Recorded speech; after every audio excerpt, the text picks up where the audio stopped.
বর্তমান সময়ে সারা দেশেই কম বেশি বৃষ্টিপাত হচ্ছে। অনেক জায়গায় তো এই বৃষ্টির কারণে জলাবদ্ধতা দেখা দিয়েছে। এই সময়টাতে আমরা যারা খামারি রয়েছি, যারা পশু পাখি পালন করি, তাদের আসলে একটু সমস্যায় পড়তে হয়। তো কি সমস্যায় পড়তে পারেন বা খামারে এই সময়ে কলেরার যে ঝুঁকিটা আছে সেটা কেন হচ্ছে বা কি করলে এই ঝুঁকিগুলো এড়াতে পারবেন, ভ্যাকসিনের পাশাপাশি ঘরোয়া যে পদ্ধতিগুলোতে আপনারা কলেরা প্রতিরোধ করতে পারেন, সেই ব্যাপারগুলোতে আজকে বিস্তারিত জানিয়ে দেওয়ার চেষ্টা করব।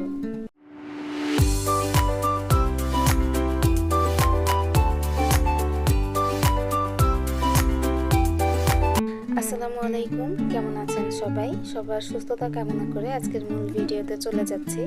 তো আসলে আমাদের দেশে এখন যে পরিস্থিতিটা চলছে খুবই ঝুঁকিপূর্ণ একটা পরিস্থিতি।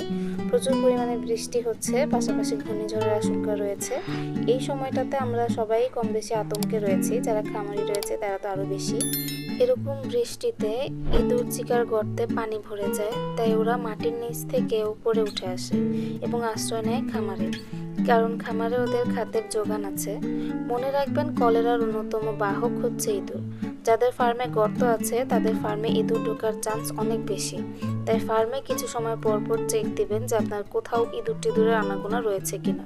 ইঁদুর যদি কোনোভাবে আপনার ফার্মে ঢোকে তাহলে কিন্তু খাবার নষ্ট করার পাশাপাশি আপনার যেই মুরগি বা পাখি আছে তাদেরকেও কিন্তু ভীষণভাবে অসুস্থ করে দিতে পারে।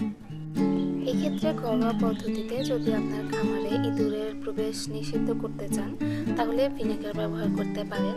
ভিনেগার বা সিরকা যেটা আমরা বলে থাকি, এটা যদি আপনার খামার বা মুরগির খাঁচার আশেপাশে ছিটিয়ে রাখেন তাহলে কিন্তু সেক্ষেত্রে ইঁদুর চিকার প্রবেশ করার সম্ভাবনা অনেক অংশে কমে যাবে, কারণ ইঁদুর বা চিকা এরা কিন্তু ভিনেগারের গন্ধ তেমন একটা পছন্দ করে না। খামারকে অথবা আপনি যেখানে মুরগি বা পাখি রেখেছেন সেই ঘরটাকে সবসময় পরিষ্কার পরিচ্ছন্ন রাখার চেষ্টা করবেন, কারণ এখন কিন্তু পোকামাকড়ের উপদ্রব খুব বেড়েছে। বাইরে যেহেতু বৃষ্টি, তাই পোকামাকড়গুলো ঘরের দিকেই চলে আসছে। চেষ্টা করবেন আপনার খামারে যেন পোকামাকড়ের খুব বেশি প্রবেশ না করতে পারে সেভাবে ব্যবস্থা নেওয়ার। এর পাশাপাশি যাদের মুরগি বা পাখিগুলো এখনও সুস্থ আছে, চেষ্টা করবেন পাখিগুলোকে বা মুরগিগুলোকে কলেরার ভ্যাকসিন করিয়ে দিতে। কলেরার টিকা বা ভ্যাকসিনটা কিভাবে প্রয়োগ করতে হয় সেই রিলেটেড ভিডিও যদি আপনাদের প্রয়োজন হয় অবশ্যই কমেন্ট বক্সে জানিয়ে যাবেন, আমি চেষ্টা করব সেই ভিডিওটা দেওয়ার। অবশ্যই খেয়াল রাখবেন, একবার যদি কোনো ফার্মে কলেরা হয়ে যায় দীর্ঘ সময়ের জন্য তার এফেক্ট পড়ে মুরগির প্রোডাকশনে। ডিম সহজে আর ভালো হতে চায় না, ছোট ডিম, ফ্যাকাশে ডিম, এসব সমস্যা লেগেই থাকে। তাই হেলাফেলা না করে দ্রুত টিকা দেওয়ার বন্দোবস্ত করুন এবং এর পাশাপাশি অবশ্যই আপনার মুরগি বা পাখির ফার্মকে পরিষ্কার পরিচ্ছন্ন রাখবেন।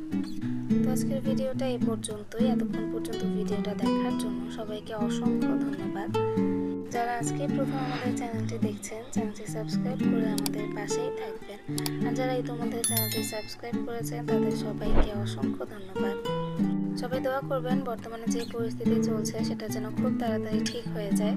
দেখা হবে নতুন কোনো ভিডিওতে, সে পর্যন্ত ভালো থাকবেন সবাই, ভালো রাখবেন সবাইকে। আল্লাহ হাফেজ।